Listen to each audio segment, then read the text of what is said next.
everybody, and welcome to the show. I'm James, that's Katie, and of course that makes this the Circles and Squares news report for Monday, May 30th, 2022. Part of the Circles and Squares podcast experience, as we called it last time. Kate, we're back here again to talk about some news, and man, there's a lot of it today, hey? Yeah, it's been a pretty hype 2 weeks, so Hmm. this is exciting. Yeah, lots to look forward to. And speaking of things to look forward to, if you're craving some more of that Circles and Squares experience content, we just reviewed the Uncharted movie very, very late, of course. I think it's not even in most theaters anymore. But we Nope. finally saw it, and we liked it a hell of a lot more than we expected. That movie is freaking funny. And so check out our review. It's live now on YouTube and podcast services. Watching our content, we have it there. And I think we had a good conversation. Thank you for checking that one out. Today on the show, of course, we're going to start off by talking about some PlayStation news from the last couple of weeks, moving into some out-of-town stuff after that, and of course, finishing off with story, which is something Kate found about Dark Souls. So let's talk about that at the end. But for right now, we'll get into the PlayStation news for the last couple of weeks. Unfortunately, we do not have PS Plus announcements for June, so thank you, podcast schedule, but we'll be making our selections for PS Plus like halfway through the month of June, so we'll do that later. But right now we do have some big news. We have a state of play coming up next week on June 2nd. Right on the PlayStation blog, they're saying that the state of play is going to be about 30 minutes of announcements from PlayStation, including exciting third-party partner reveals, plus a sneak peek at several games in development for PSVR 2. So we're looking forward to watching that one. And Kate, what are your overall expectations, thoughts? What are you hoping to see? What do you think about this state of play announcement? Oh, I'm just excited. It feels like so long since we got a state of play. I, Yeah, I when don't was the know if last it one? I think it was, right. I don't know if yeah. it's actually been longer than the typical like release schedule, but it just feels like a long time. And so I'm super excited. I mean, I don't know if there's anything in particular I'm waiting for. Like God of War obviously would be super hyped to see. I've heard seen rumors of that Stray game popping up. Yeah. People The talking about a Annapurna release one date for with that. the cat, and, like, that one, I don't know, I don't even know what that game is, but there's something about it that's really intriguing. So I wanna see that. Yeah, the VR stuff's probably exciting for you. I know you've talked to a fair game about potentially getting the new PSVR. Yeah, I'm looking forward to that, honestly. I think this is about the time we just had that Horizon Forbidden, what's it called? Horizon VR game, whatever it's called. It's name Mhm. slipping my mind right now, but I think having that revealed set a precedent A precedent present. set a precedent that we might start seeing some of these bigger PlayStation franchises coming to VR. And so am I hoping for like a God of War or like The Last of Us on VR? No. But would I love to see maybe something from Team Asobi in like an Astrobot teaser for PSVR 2? Like that's probably my biggest hope.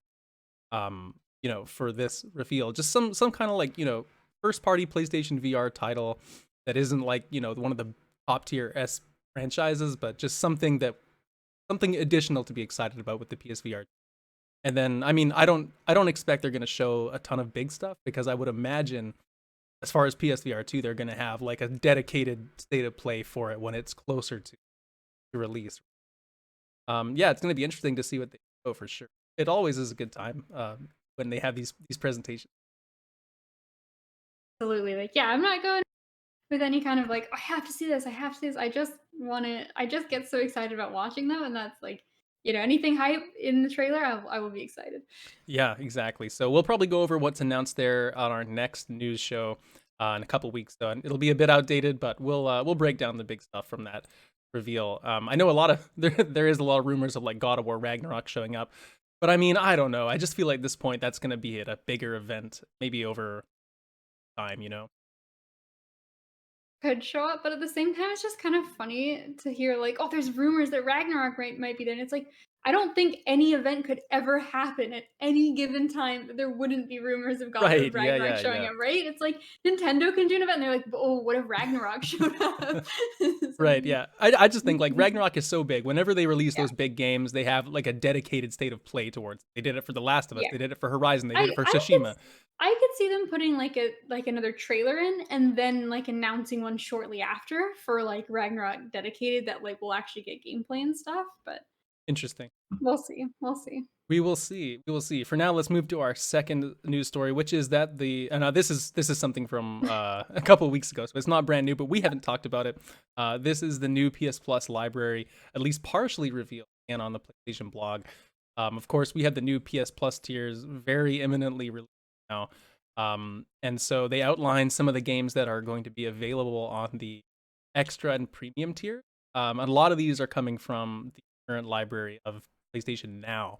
But I mean, as most people don't have PlayStation Now, going over some of the games released here, I mean, I'm interested how you feel, but I'm pretty impressed with all the games that are going to be included with this, and especially since I guess final roster and they're going to be adding to it. But there's a lot of stuff on here that, wow, I would definitely be down to play this.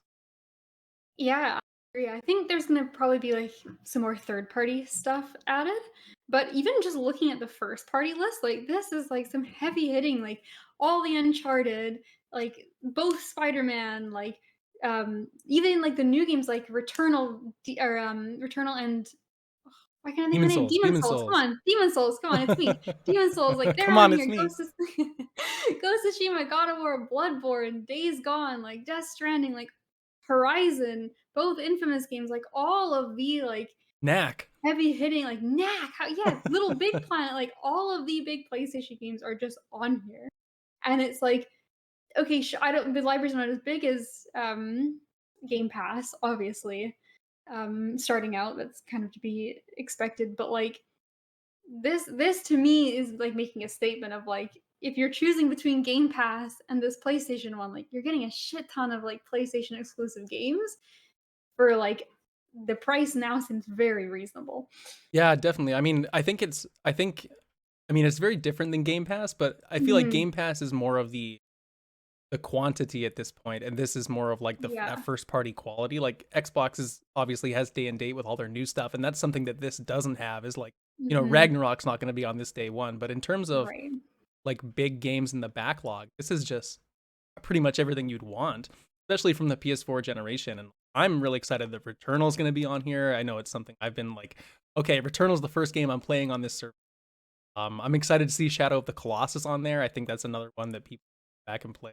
Until Dawn as well. Yes, So another good excited to one. see that on there. So I honestly think like if you're someone coming into PS5 or like you're got into gaming over the pandemic because you couldn't leave your house, similar to like the the PS Plus collection, I think when they that's what it's called, right? Like that Yeah. group Yeah. of games on the PS5. I think that was such a good offer for people getting into the PlayStation ecosystem and whatnot. And this is just like hey guys, if you liked that PlayStation Plus collection, like here you go. Like just go to town on all these games. Like everything on this list is just Yeah. I would play pretty much everything on this list given the amount of time. Maybe not Destruction All Stars, but everything else I think is looking Yeah, pretty good. honestly, that's reasonable, but yeah, this is like this is the list of like why like Sony's a big deal right now. Like this is the list of the reason why people own like PS4s and like why we're excited about a PS5. And it's like half of the games on this list were like a reason to buy a PlayStation console for somebody. And it is super cool that they're just offering them all. And like, man, I'm glad I've played a lot of these, but there's that like part of me that's like, damn, like if you're new and you're just coming in and you get to buy this service, like it's Christmas. It's so nice. Exactly. Yeah. I mean, there's big stuff too, like Assassin's Creed Valhalla's third party. Like we just getting away from the first party stuff. There's Guardians of Yeah. the Galaxy there. Red Dead Redemption 2 is a big game. The Artful Escape, something I really loved, and definitely if you get this Mhm. service, you got to check that out because Absolutely. did not to. I think the only place I would really say that I'm not overall super impressed is the um, original PlayStation games that are kind of listed down a little bit below. It just seems like there's not a whole lot of PS1 games on there right now, and I know it's probably not the biggest draw, but at the same time, it's like those games are so small and there's already so many available for download digitally. It would have been nice to see maybe a little bit more from the old classics. Like there's not even any kind of old Crash on there, Spyro, and I know there's maybe some contractual stuff with those, but there's got to be something better than just Ape Escape and Siphon Filter. I mean, I've never really heard of too many of these other games. Like they're all from Japan Studio too. It's like they just kind of got that one developer and was like, "Hey, here's your stuff. We'll go from there." Yeah, that's reasonable. I think, like, there are some Ratchet& and Clank for the PS3 games, but other than that, yeah, it's a little less so, but I feel like that's the kind of stuff that, like, you add to later. I feel like it's the more current games that are the big selling point now, and then the extra, like, more backlog, like, older category comes in, like, we're gonna keep adding to it sort of thing. Hmm. Yeah, it's a good way Um, to do if they add like one PS5 game, but then they can be like, hey, 5 new games coming to the service, and like 3 of them are yeah. PS1 games or something like that. Exactly, exactly. But then I don't know. I'm considering it, especially too. Like some of the third party stuff is good. Like you said, like Celeste is on there. Control, I wanted to play. Hmm. Um, they got Hollow Knight, which is super exciting. Um, Guardians of the Galaxy's on there, which is one of the games I consider getting Game Pass for. So that's kind of sweet. Red Dead Redemption 2 Yeah, was yeah. like a big draw, I think, as well. That game is really neat. So there's some good stuff. I'd say like I don't know. It's one of those things where it's tough to judge too, like exactly what your expectation should be, because it's. I guess Game Pass is the only thing to compare it to. But if Game Pass didn't exist, I'd probably look at this and think it's a really good deal. So I think it's a good deal even in a world where Game Pass yeah. does exist, honestly. But, yeah, I'll be interested to see like what they add to it and how frequently they add new stuff. I think that's really what is gonna get us past once we're past that initial couple months. Like, Hmm. you've played maybe the one or two things you're really excited for, and then you're kind of looking around the rest of the library. What does it look like as far Yeah. as adding games, and how often, and what are they, and how long do these stay on the service for? Stuff like that. Like, we don't know those details yet. Hmm. Yeah, that's true. I think what it comes on for me is like I gotta clear my backlog, and eventually I'm gonna buy one of these. And if it's like if I'm gonna get new PS5 games that I would have bought anyway, then I'm gonna get this one. And if they're not gonna come as consistently or, like, with enough time that I feel like I'd have to wait too much, then I might just get Game Pass, so I can play, like, all the weird small indie things I would normally, like, not wanna spend 15 bucks on, but really wanna try for a few hours, so, Yeah, that's the yeah. beauty of it, I right? don't know. Yeah. Yeah. Well, that's good news. Let's move to some more good news, Kate. Especially after seeing the Uncharted movie. This is coming from GamesIndustry.biz, an article saying that Sony has announced live-action adaptations of not only Gran Turismo but also God of War and Horizon. And so this is coming off some news, of course. I mean, we've had a lot of like the Last of Us TV shows coming out. We got that Twisted Metal show that's been announced. Apparently, there's a Jack Like, and Ghost of Daxter I as think a well. Ghost of Tsushima thing as In well. Tsushima, yeah. So there's a lot of Yeah. stuff. I think I saw another article offhand, and this could be wrong, but I think I saw that they're planning to have like 12 different TV shows slash movies in production by like 2025 or something. So they're really going hard into this. And you know what? It seems like after seeing the Uncharted movie, I'm a little bit more or a little bit less skeptical, I guess, of these. I mean, I think it's all going to come down to how well does that Last of Us show perform, though, right? Because it's got such high expectations, and the cast is very star-studded for what you'd expect. And if that one goes well, I feel like that's going to be like all systems go for like, oh yeah, I can't wait for this God of War show or whatever that ends up being. Yeah, it's going to be interesting to see like how faithful to the source material all of these end up being. And God of War is a tricky one because Kratos is such a specific and interesting character. I feel like people are concerned, or there's some tumultuous reviews on what people thought about Drake coming to the big screen, but I feel like Kratos is like harder to nail down correctly. I'm like, ugh, I don't know. I want it to be good, and I'm excited because I think it has a lot of potential. Like that, like fantasy style stuff is really big right now, and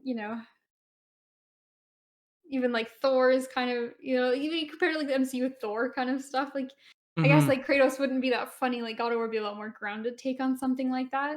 But some of the iconography is even sort of similar. But I don't know. I want it to be good. I really want it to be good so badly. I know, right? I'm interested to see like I wonder how they would do it, right? Like it's not like it would be impossible to do. God of War is so inherently, more fantastical than something like The Last of Us. The Last of Us, of Mhm. course, there's going to be budget put into special effects and CGI and all that stuff, but it's still based in It's very kind of grounded real in world, and it's comparison. grounded, and it's a Yeah. lot of real people in real situations. Whereas God of War is like, first of all, Kratos is going to look very distinct and not exactly human. And then there's always they play with so much scale in God of War, and sort of those Mhm. scenes where Kratos is running past, he's so small and he's going over this giant bridge, and they're climbing up a giant or something. And there's just a little bit more of a fantasy element to that I always am worried for stuff like that in terms of like, how well is it going to look? Is there the budget to make this look proper, or is it just going to look kind of cheap? Um, Yeah, they need to have the set pieces and, like, the creature design really on point. Like, you can do the gods and stuff and, they're humanoids, it's a little bit different, but it's the creatures and the environment and, yeah, those, like, if he fights a dragon or something and it's, like, climbing in the dragon and it's, like, the scale has gotta be so perfect. and I the think scales. and the scales, exactly, the scale and the scale on the scales, an important thing to get right. But, I didn't actually look into this. Does it specify if it's gonna be, like, OG Kratos or is it reboot?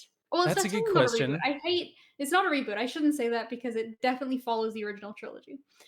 But is it, like, Norse Kratos or are we going back? Greek It doesn't Kratos? say in this article. All it says is that Amazon will be streaming it, and it's a TV series. Um, so that's a good question. I'm not too sure. There is another article by VGC that I'm clicking on right now. So if you want to stall for a second, I'll read through if I can get you an answer.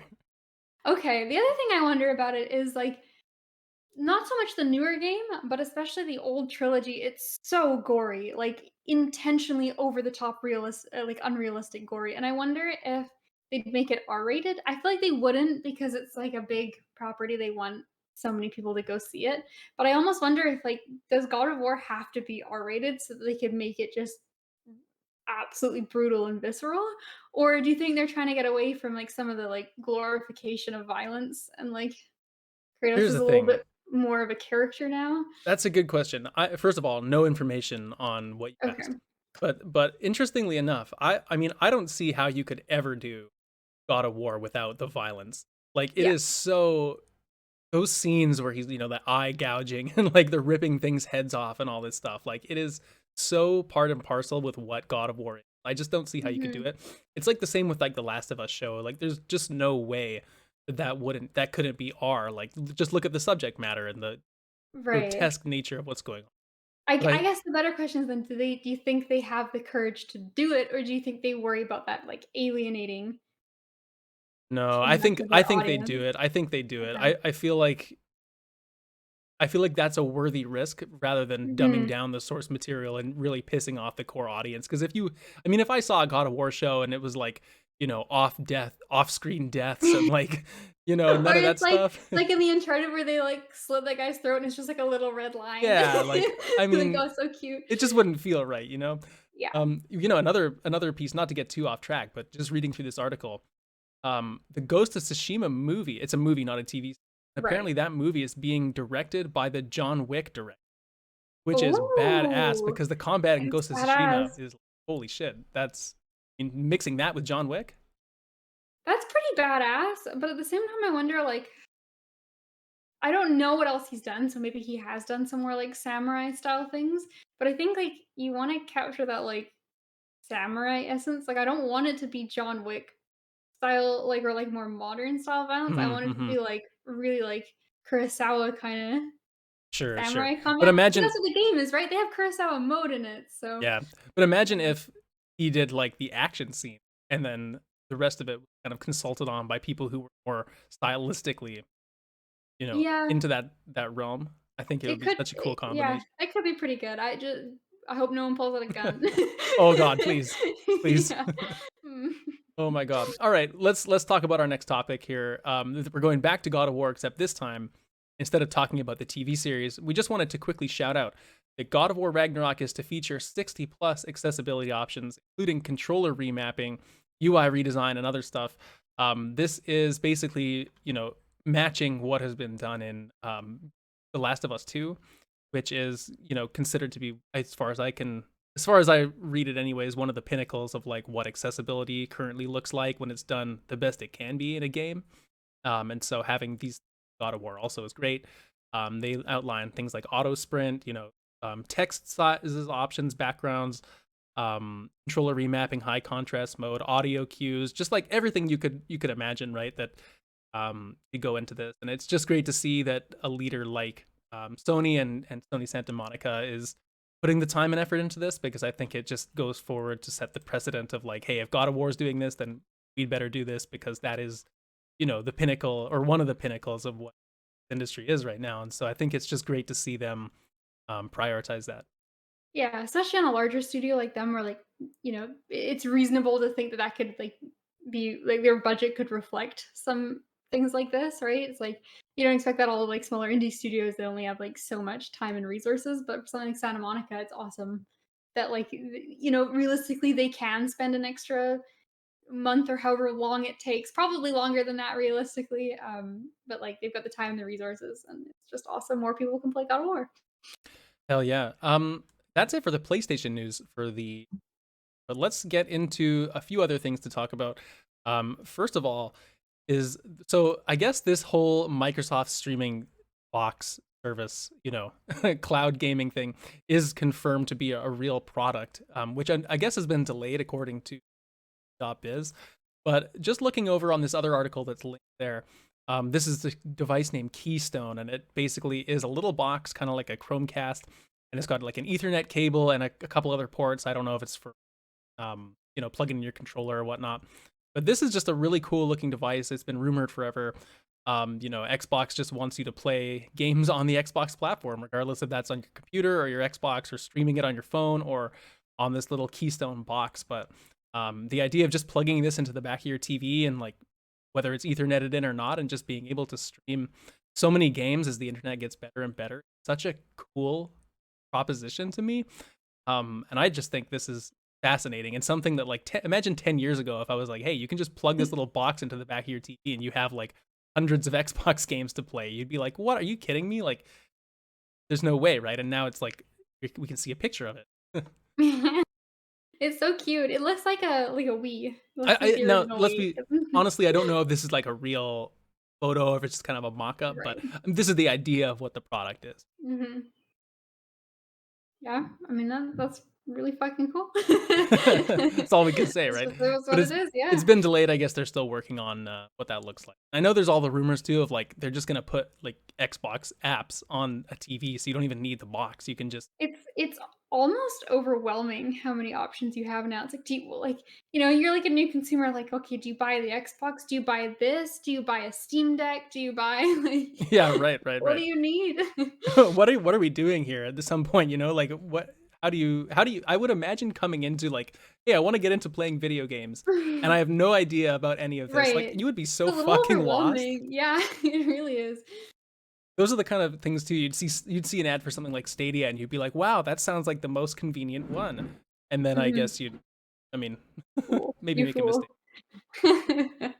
Um, Last story for the day is an exciting one for me, and I guess maybe for you too. But Respawn has finally revealed a long rumored game, Star Wars Jedi Survivor, which is a sequel to Fallen Order, and that's supposed to come out next year. They had a little trailer for the announcement. It was totally CG, like not really any gameplay, but I mean, we say this somewhat all the time when we see new games, but man, it's a beautiful looking game. The facial capture is incredible. The lightsabers look really cool, and Star Wars just has kind of this.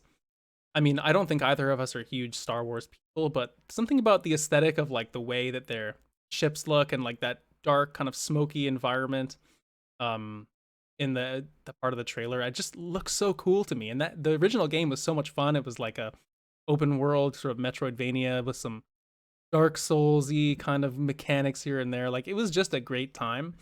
Um and I'm excited for the sequel for sure. Yeah, the original Fallen Order has been on my to playlist for quite a while. I haven't gotten around to it, but I mean, just looks fun. I mean, like, I'm not a huge Star Wars person because I just don't. Just so much of it now to get into that it's overwhelming, and I'm not huge into the like space side of it, but I am big into the more like, cool creatures and different planets with ecosystems. Like that kind of stuff appeals to me a lot in the sci-fi realm. And it looked like Fallen Order had a decent amount of that. Like you were just on different planets, and I remember videos of people fighting like weird dog type things and like crazy spider looking things and like rhinos. But so like the setting looked cool and it looked like a lot more of that versus like flying around in space and ship combat, which is the part that Yeah, there's doesn't none do of that anything in for in the me. original. So I've always wanted to get around to playing it, and it's on the list, which means that this one will also be on the list if I ever beat the first one. And Usually, also a shout out to Respawn being an awesome studio, oh yeah, so that helps. 100%. Yeah, the original game was exactly what you're talking about, right? Like there was Mhm, no sort of flying around in your ship. It was just exploring different biomes and different planets and mhm, figuring out the map, which is originally so confusing, but then eventually like, oh, this actually makes a lot of sense and I'm learning to mhm. I mean, it was a great experience and if this is more of the same of that and I mean, it had some really challenging combat in parts of it. It was just I know Star Wars, like I said, isn't really our thing, but remove the Star Wars skin and just kind of make this generic sort of sci-fi. And it's really, really cool. So that's going to be an exciting one. Kate, we have one more story to go through, and this is the last one that you put in to end the show off today. So I'll let you take over for the last little bit. So this one, it's good news, but it's also more a sigh of relief than anything else. But I don't know if you've been aware of this, but the servers for all the Dark Souls games, so like not Elden Ring because that's different, but Dark Souls 1, 2, 3 have been offline for the last 4 months. So I knew they went offline, but Yeah. I heard about this right at the start, and I honestly thought it was just like one of those DDoS attacks or something, and then I never knew it never came back. Yeah, it had never come back. So it went offline to like a vulnerability, or it was some kind of vague thing that there's danger, some hackers, whatever people do on the internet. Like green There's some, code coming down the that's screen, you right. know. There were dark forces at play. But anyway, so yeah, it went down about like 4 months ago. It was horrible in January, and from I don't know if it was from Software, I think it was Bandai Namco because they're the publisher. Whoever it was that said like, "Oh, it'll come back after Elden Ring, like getting Elden Ring out and getting the Elden Ring servers working properly, their main priority, then we'll get to Dark Souls." Elden Ring came out in February, so Right. it's been some time. I think as of this coming out, it's still technically May, but for all intents and purposes, it's June now. So it's been a while, and it's kind of just been radio silence. And so, like, you can still play the games, and the servers are up for other platforms. It's just on PC, but the platforms Just have on been PC. down. Interesting. Yeah, just on PC. Yeah, it runs great, fine on Switch, fine on console, no problem. The PC, it's been down, and it's been a bummer because the online portion of the game is it's a big deal to a lot Mhm, of mhm. people, and partially just for playing the game, but partially like the PvP community and all that kind of stuff is has been a little disappointing. So they have finally a Bandai Namco rep has finally come out just a couple days ago saying like we are in the process of restoring it. Dark Souls 3 is coming first, and then we're gonna work backwards. So it is coming back. It's exciting. A lot of people were speculating that we might not it might just get shut down Yeah, um, right. I wonder and they were like just not gonna bother because it took so long. how long do you think they're gonna keep the servers online for something like Dark Souls, the original, for example? Like it's I know those games have a lot of they're very popular and prominent and everything, but at the same time, it's like, we see servers for older games go offline all the time. And so I wonder like what is the longevity of something like the original Dark Souls? I think they'll keep it on for the foreseeable future. It'll be quite a while, I think, because partially, like, so many people buy Elden Ring, this is their first game, they go back, play all the older games. But the other thing is the community is still very active. There's still a massive PvP community, and then there's also, like, the community does events a lot of the time. So they do it's usually on anniversaries of the game's release dates, and they do, like, what are called return to. So it's like Hmm, return to hmm. Yharnam for Bloodborne and, like, return to Lothric, and Yeah. so the community all jump in and everybody like replays the game, and sometimes they bring up like just fun little challenges or extra things to do. And so it's like a big moment every year where like there's a huge influx of players and there's a lot of online stuff going on, and I feel like even for that alone Mm. it would be like really Yeah. disappointing to get rid of the servers, It's just but interesting because I mean, there's a certain point to which those events draw probably less and less people, and like, at what point does it not make money the year round just for that one kind of week of an event? And then, it's just interesting to me how that works, because there are some games that are older, and I'm sure I can't think of one right yeah. now, but it's like they're still online, right? And some of these games do last for a long time, and then there's other ones where it's like they get shut down despite having, you know, it's just interesting. Like I feel like Dark Souls is in such an interesting place right now of being so prominent. Mhm. But I mean, yeah. I mean, hey, it won the, like, most influential game, so they gotta No, keep sure, it going sure, for a while, right? sure. Dark Souls is big time. It's just interesting. I mean, it's just something to think about. Yeah. Um, Well, you know what? Just pl you gotta play them all now while you can. 'Cause exactly. playing it offline is not the same. You gotta play it now so that when you're running around in Sen's funhouse and you're trying to dodge traps, some asshole invades you and kicks you off the ledge, and it's just a rite of passage. Got it. You Oh, gotta great, have it yeah. happen to Oh, you. that sounds so fun. Oh, that's uh Hey, this has been a fun podcast, Kate. Thank you for joining me to talk about the news as we always do. Again, if you enjoyed the show, please leave us a like, a review, or a rating wherever you're listening, especially on Spotify. That would help us out a whole ton. You can watch the video podcast over there. And to leave us a review, all you got to do really on Spotify, if you listen somewhere else, you got to listen for like a minute on Spotify, and then it lets. So anything there would be great to help us grow. And like we said at the top of the show, also check out our review for the Uncharted movie that we did a couple days ago. That was a great one. Hope you've seen it. Hope you enjoyed it, because that Papa John scene, Kate, oh my God. Oh my god. Next time I get pizza, which admittedly is very infrequent, but the next time I get pizza, it's coming from Papa John's. Hell yeah. Okay. Well, we'll be back next week to talk about the games we've been playing, including I finished up Inscription and Death's Door. So it's going to be a hell of an episode. Can't wait. And we'll talk to you all then. So everyone take care, be safe, and we'll see you.